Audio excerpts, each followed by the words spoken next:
The goal with UI text is simplicity, but getting there can be a pain. If you want to follow along, I have some URLs for slides. Slides.com/Mike-1/OsconJang. And if you want to follow along live, /live. The art of getting to simplicity in UI text requires an in-depth knowledge of your product and a willingness to leave out edge cases. Online, if you're doing your research, simplicity in UI text is also known as microcopy.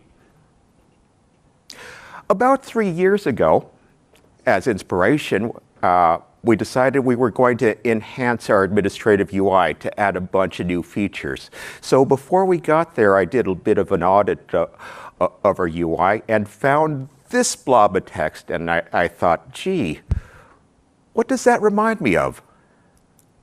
And then I figured it out. It was just like the blue screen of death, and I thought, oh my God, we've got blue screens of death all over the place in our UI. How am I going to get through this? And I felt the need, I just got to fix it. So before we go further, let me get a sense of you all. When I call out some of these functions, I'd appreciate it if you could raise your hand. Who here are writers? Wow, am I the only one? Well, congratulations. Thank you, everybody else, for being so interested in UI text. Who here are UI designers? I see a few people. Great. I mean, you're the guys who, in the view of the great Big Lebowski, really tie the room together. Who here are UI developers? Great. Oh, that looks like a majority of the room. You're the people who help the rubber meet the road. And do we have any testers in the audience? Quality assurance people? Excellent. When creating UI text, QA people are my best ally because they're also concerned about the entirety of the user experience. Is there anybody else I've missed? Wow, quite a few. Could a couple of you just yell out your functions? What you do? Cool. Great. Awesome. Hey, I applaud your interest in the user experience. Everything. Awesome. Let's see. Whoops, wrong direction. A little bit about myself. I'm a tech writer for a company called ForgeRock. Our marketing people tell me to say we create identity relationship management software. And as a tech writer, my mission is to create complete and accurate documentation. I add the ... at the end for a reason, which will become clear in a bit. Before becoming a tech writer, I wrote a few books. And yes, the book on the left means I'm an RHCE, which means I'm certifiably crazy for things like text configuration files. I showed this the other day to a group of UI designers and developers, and I swear every set of eyes in the room started rolling. But I love files like this because it contains all the information you need, in this particular case, to set up a virtual host on the Apache web server. So why do I get into graphical UIs? I started to explain it, but here we have a comparison, a JSON file and a UI. We have the same information in both. I enjoy documenting configuration files line by line. It's straightforward. But people prefer graphical UIs because they don't want to know all the details. They just want to get their jobs done. And people have been going for the holy grail of the excellent UI for about as long as I've been around, and that's a few years. So when I started researching UIs, I started looking everywhere. I saw bad UIs on billboards, on street signs, in airplanes, and yes, in web applications. UI text isn't the be-all and end-all. This is a picture from a bathroom on a train in the UK. You think if you have to go, you know how to lock the door. But not here. The process is so complicated, they wrote up a procedure for people. And if you have to go, do you want to read a procedure? I don't think so. Imagine you've just arrived in Burma. You're jet lagged. You've gotten to your hotel. You check in. You're told, Mr. Jang, you're in room 713. You think, okay, 713. That's the 7th floor. 5. Wait a second. Where's the 7? Oh, okay, there's this placard up above. 7 should be on top of the placard. What's wrong with this picture? You get done with your business in Burma. You get home. You fill out your expense report. You have these encounters with accounting. It feels like going to the dentist. So when you get your expense report approved in this particular software, the words say extracted for payment. You feel like you've gone to the dentist again. Closely related to the specter of bad UI text is useless UI text. This is a sign on a highway in Wales. You're driving down the road. If you're an American, it feels like the wrong side of the road. You think, oh gosh, what a waste of taxpayer dollars. But then you see the Welsh on top and think, wait a second, did I read any Welsh before? Do I know what that means? And then you hit traffic. And of course, there's my award for the worst UI text ever. I think I sort of spoiled it, but as a Linux person, I bet you can guess what it is. Exactly. I mean, Microsoft, I think, did great things starting with Windows 95. They brought practical UIs to the masses. However, you have somebody going into their AOL chat room, they might check a stock quote, they might open up something else, and bam, they see this blue screen of death with language that's incomprehensible to 99% of consumers. So what do we do about all this? How do we get to better UI text? Step 1, if you're working on UI text for your product, you better know your product inside out. If you don't, you're just making stuff up.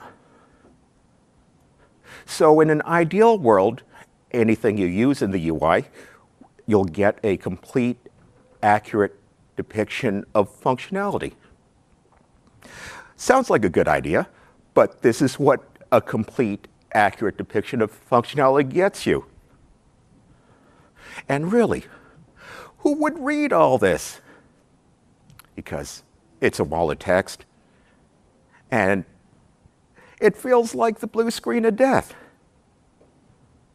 So instead of a complete, accurate depiction of functionality, I suggest that with UI text, you want to help users do their jobs.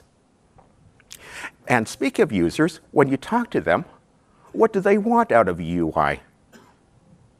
A lot of them might say, don't make me think. And for the UI designers and developers in the room, I bet you're familiar with the term, because it's the title of a book on the subject. I love Steve Krug's book. It helped me understand the whole user experience and the points of view of everybody else on our UI team. And besides, it has good information on UI text. So, yeah, I bet Steve would have words to say about this, about text that makes the user think. But sometimes you should make users think. This picture is of just before a bridge in a small town in Georgia. They had some problems with the bridge. It's sort of low-hanging, so they put up the sign, and it solved their problems. I mean, imagine yourself in a semi driving down the road. You might be a little tired. You see the sign and think, I should be okay.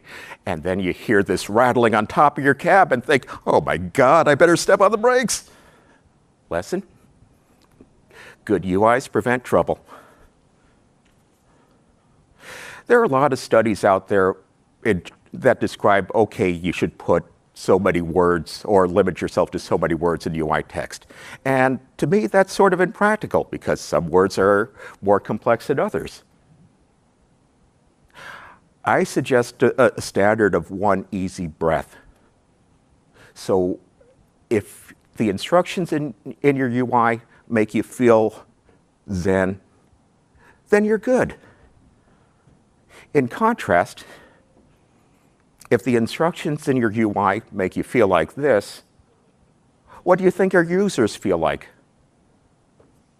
Edward munches the screen. So how much information can you put in your UI text? I suggest, in general, limit it to 2 thoughts, cause and effect. Reviewing our road sign from Georgia, we have a cause, if you hit this sign, and an effect, you will hit that bridge. Perfect. Even Microsoft figured it out eventually, starting with Windows 7.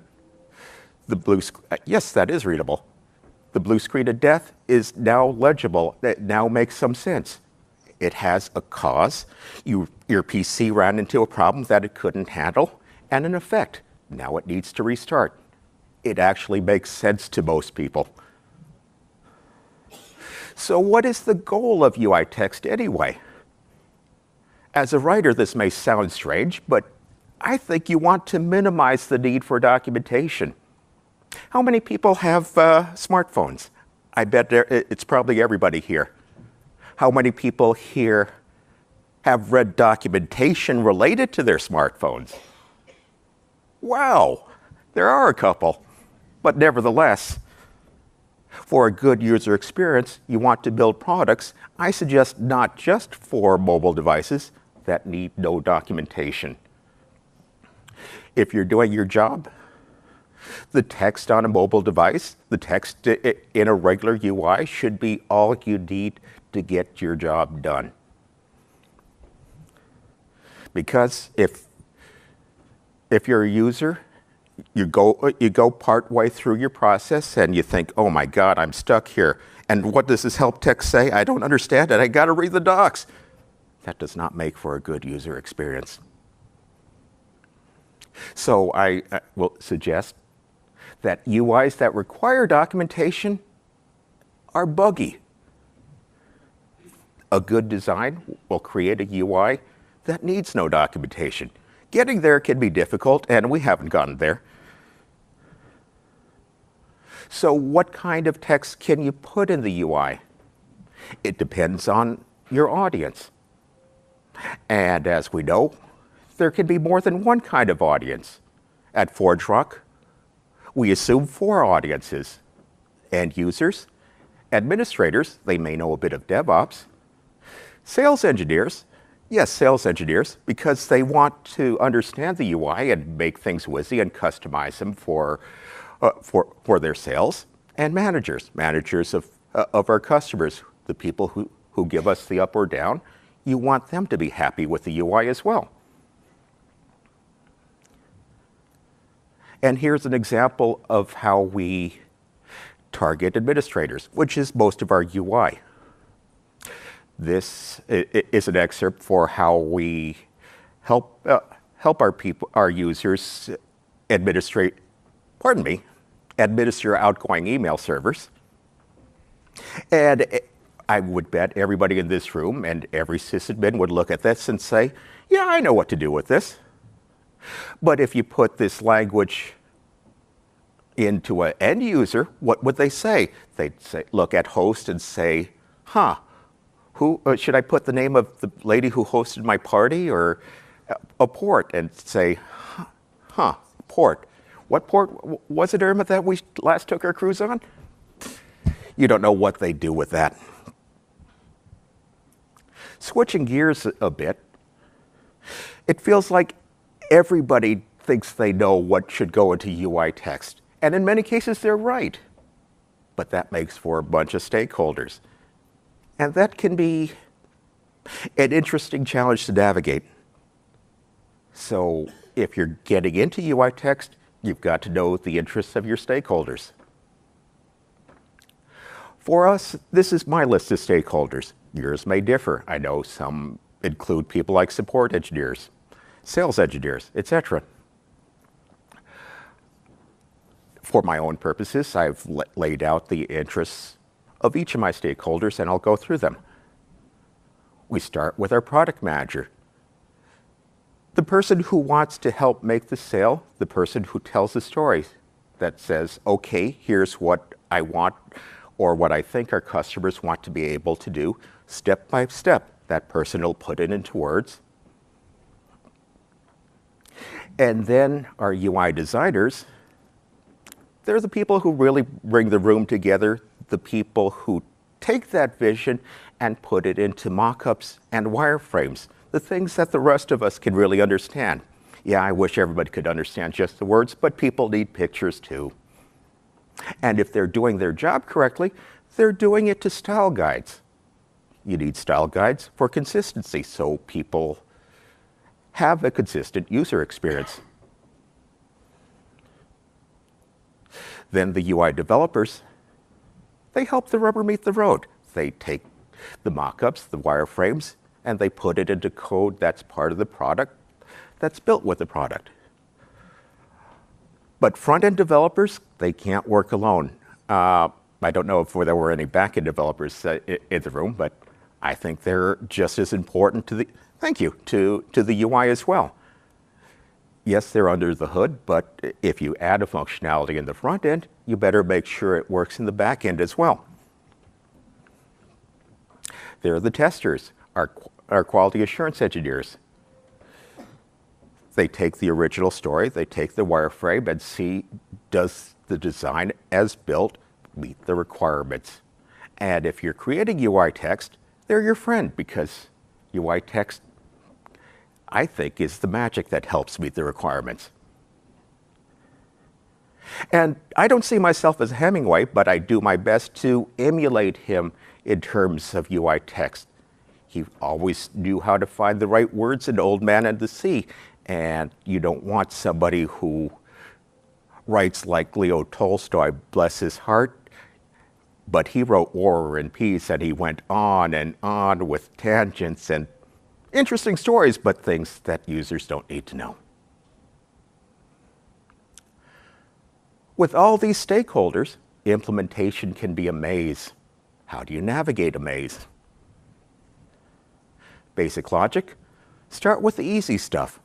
But what is that easy stuff? As a writer, I suggest that falls into 3 categories: functional test, capitalization, and grammar. I'm going to show a couple of pictures where you probably can't, oh yeah, wow, you can almost read the details. These are quick start cards from our UI. This is before, and this is after. Quick start card is essentially a link that leads to an area of the UI that people use reasonably often. So what do we do with the before and after? Let me describe a couple of examples. Before, we had the quick start card with a label, add a new connector. After, we said add connector. I removed a new because if you're adding a connector, you already know it's new. So you don't need those words. The second one is a little more complex. We started with setup password reset. We ended up with configure password reset. That one was a little more complex, number one, because setup in that context really is a verb. If you want to do something, you're setting it up, and that's 2 words, set up. But the particular functionality of the page that linked to is something you could go to again and again and reconfigure things. So the proper verb in this case is configure.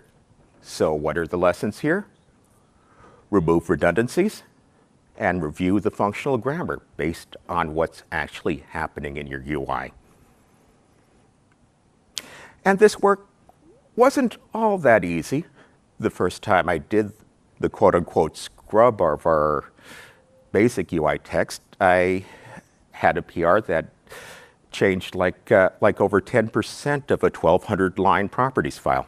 And I thought, my gosh, nobody's going to want to read that. But I got some good responses when people started saying, hey, Mike, aren't you being inconsistent between this and this? And I thought, wow, I was actually getting people to help. What are the lessons I learned from here? If you're working with a whole bunch of stakeholders, you want to be flexible. Yes, your goal is minimal viable text. And when you get to minimal viable text, generally you're not going to have more than a sentence. And even then, incomplete sentences are fine. If you have one sentence, you don't need a period in a UI. And in selected cases, it's okay to violate some rules of grammar, and I'll go over that shortly. Another way you can save words is to don't apologize in your UI. Don't plead. If you say please or sorry or anything like that, you're just wasting the user's time. They don't want to hear it unless your product is doing something bad to your user. So when you're working with grammar, you don't want to be this guy. Don't be rigorous, be flexible. Here's one case where I say it's okay to violate the rules of grammar. Go to any English teacher and they say, never end a sentence with a preposition. In this case, the preposition is for. Let me get a show of hands. How many of you prefer the statement on the left?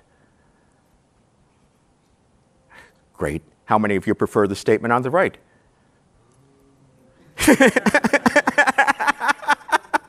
I guess I don't need to comment on that. Second bit, it's okay to split an infinitive. An infinitive is the basic form of a verb, to be, to do, to go, that kind of thing. Let me take this poll again. How many of you prefer the statement on the left? How many of you prefer the statement on the right? Well, I'm glad there's some people here to keep us honest, but if we couldn't split infinitives, this is a bad example because there's too many Star Trek fans here. I know my audience. You wouldn't be able to say to boldly go where no one has gone before. So I got through the quote-unquote easy stuff. Now it was time for the harder stuff, and that required some homework. That meant I had to go beyond the grammar to the innards of the product to understand what was really going on. What could I cut from this wall of text? I mean, I started talking to people about it, and they realized, yeah, nobody will read that. I finally got to the PR on this subject, and there was a bit of controversy on the before and after. The before, it wasn't really that long. And yes, I dropped the phrase, the source object is missing. And that got some attention from people. The chief architect piped in and said, is it obvious that link to source does not exist? I didn't even invite him to the PR. I didn't think he was interested. I'm glad he was, but then he raised his objection, and I tried to explain, hey, there's a context with UI text. It's next to a label. The information is there. But then our UI lead designer piped in. I thought he'd know context, and said, hey, Mike, it'd be better if you included all the relevant information. And our PM piped in and said, yes, it would make a more complete tip. At that point, I was just beside myself thinking, haven't I gotten any of these lessons across? How am I going to explain it to people? I explained it once in words. What am I going to do? Solution? I explained it in a UI. I put the help text where it would go, showing what it says in context. People were concerned that source missing wasn't part of the statement, but it was right there. The approvals rolled right in after that. And just to illustrate what I did before and after, we had actually 15 walls of text before. And I don't know if any of this will be legible, but I think you'll get the point based on the size. Readable bits of text afterwards.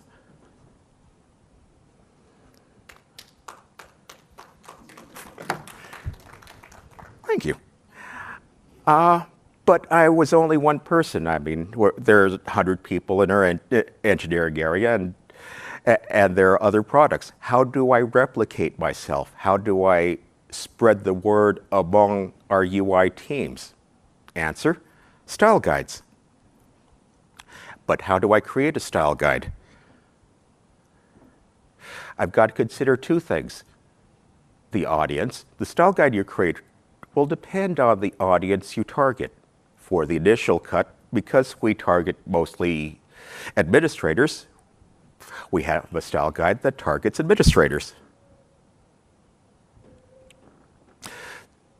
Just replaying the set of audiences that we work with. And precedents. If you see the slides, I have links to 3 excellent style guides. And seriously, if you're working with consumer-facing applications, that may be all you need. They have precedents. They essentially have trained the user to expect certain things, and if you follow the same precedents, you should be good. But in most cases, people do things that are unique. So in those cases, I recommend that you create your own style guide with examples from your UI. If you have examples from your UI, you have things that all your stakeholders can relate to. And remember, with style guides, it's a conversation. One thing I haven't covered and really should in more detail in style guides is accessibility. You want UIs that are suitable for screen readers, for people who, I guess, need the help. When you have images, you want alternate text, something that describes the image so they're up to speed. For shadow text, you need something like alternate text as well. Error message icons, they aren't always readable by screen readers. Pop-up windows, it may change the focus of the screen reader. It isn't intuitively obvious how to get back from pop-up text to your main UI. And one thing that's caused a little controversy where I work is I've been pushing to eliminate the word click from our documentation. You can't click a screen reader. You press or select it. And the debate still goes on, but I base my opinion on what my reading of the requirements, and I list a couple here from US and UK regulations. So what are the components that go into a style guide? When you look at UI text, a blob or whatever, you want to make every word earn its place. For an example, let's take the new blue screen of death. I think it's excellent, but I also think it could be made better. Your PC ran into a problem that it couldn't handle. Of course it couldn't handle it. If it could, you wouldn't be seeing this blue screen of death. And depending on what's happening afterwards, if it's going to automatically restart, then just say so. Buttons are another example. When you have two-word buttons, I'm always suspicious. One thing I go after is the button that says Save Changes. If you've made a change to your UI or elements within, say, text boxes, you know you've made changes and you want to save them.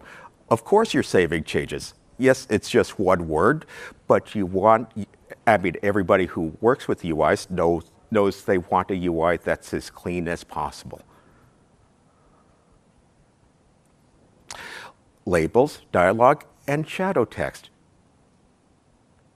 Yes, I know everybody uses quote-unquote self-documenting code, but it isn't always suitable for UIs. And here's something where, admittedly, I failed a bit with our UI. We have our label, max number of history files. You'd think that's related to the number of files that are allowed in history, but no, it's really something else. It's the maximum number of backup audit files allowed. It was easier to add help text than to change the quote-unquote self-documenting property. When you have messages for users, you want to be helpful and you never want to blame the user for the problem, even if it is their problem. Here's an example from Lucas Mathis' book showing what somebody did with a 404 page. I think it's nuts to say, you may have typed the URL incorrectly. You may have followed a broken link. How do you feel when I just said that? Not good, I bet. You don't want to ever do that with your messages.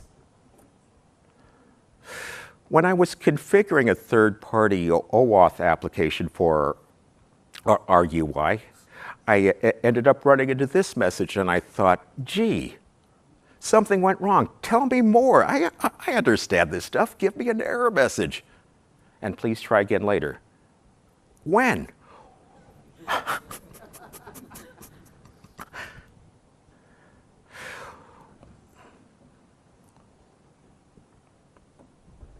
My clicker is no longer working. Oh. There we go. With terminology, capitalization, and punctuation, there are standards all over the place. Pick one and be consistent. And we're coming close to the end. With help text, you want to avoid anything that looks like the blue screen of death, and I've gone over that in some detail. You don't want complete accurate walls of text. With your design and layout, you can use the context to add information or to say the information is already there.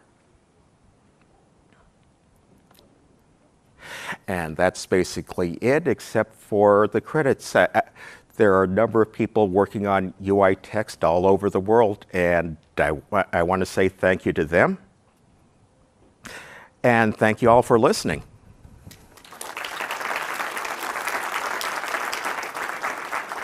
And I guess that worked out. I wanted to leave 5 minutes for questions. Yeah, that's perfect. Does anybody have any questions? Can you put the link to your slides back up, please? Sure. Does anybody else have any other questions? Question. Did you have to deal with multilingual issues? We haven't addressed translations at this point, no. I'm curious how you feel about some of the self-effacing comments, like when some browser says, well, isn't this embarrassing, or this might void your warranty, kind of getting a little bit cutesy with the user. I'd want to keep that to a minimum, but it really depends on the application and the audience. Does anybody else have any questions?